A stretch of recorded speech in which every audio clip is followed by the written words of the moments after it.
Why is Harold the King so important to you? 'Cause after all, he lost at Hastings, didn't he? He did lose. He shouldn't have done. It was a matter of bad luck. Had it rained on the day, we had more daylight. This battle was one of those unique ones for the period.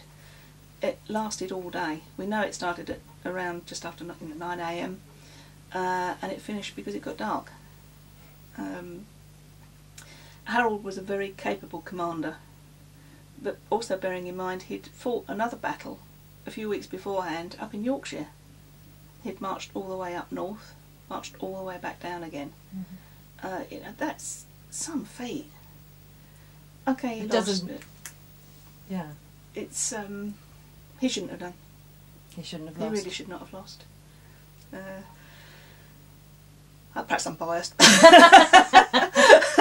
So it got dark and the battle ended. So then, did the person with the most soldiers standing, did they win? It was actually because Harold had been killed. Oh, he died. He had been killed. Everything really did fall apart after that. But it was Anglo-Saxon culture that men would keep on fighting until the last man. Basically, you know, Harold was hacked to death on that battlefield,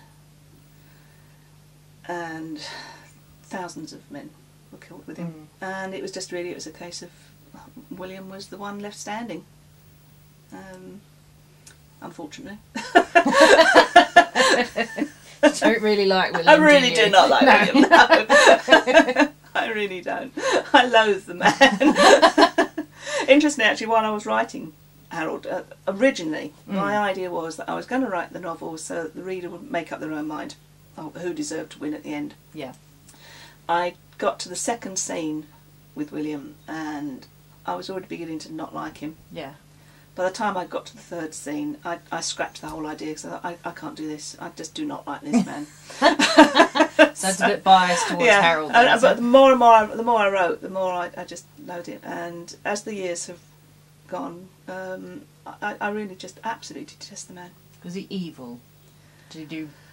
He wasn't. Well, he was called William the Bastard because he was illegitimate. But I tend to think it was probably, you know, the other use of the word. I suppose he wasn't really evil for his time. He was ruthless, as all leaders had to be. But let's give you an example. He was fighting battle in Normandy, Alençon, and he was the illegitimate son of a tanner's daughter. So during this battle they mocked him during the fight by hanging skins along the battlements. He won the battle and he chose, I think it was 6 men at random, and had them skinned alive. Oh, nice. That's the sort of man he was. Okay. Yes. And was Harold was good then? Is that why you? Well, I have to be honest. You know, I mean, he probably wasn't a saint, but there are no records of him committing atrocities like that. The other thing I go on, Harold's men loved him. They were willing to fight to the death for him. They marked up to York and back. William's men didn't have a choice; they had to fight with him. And I tend to put, that I think is the difference. Yeah. Harold was very much loved. Yeah.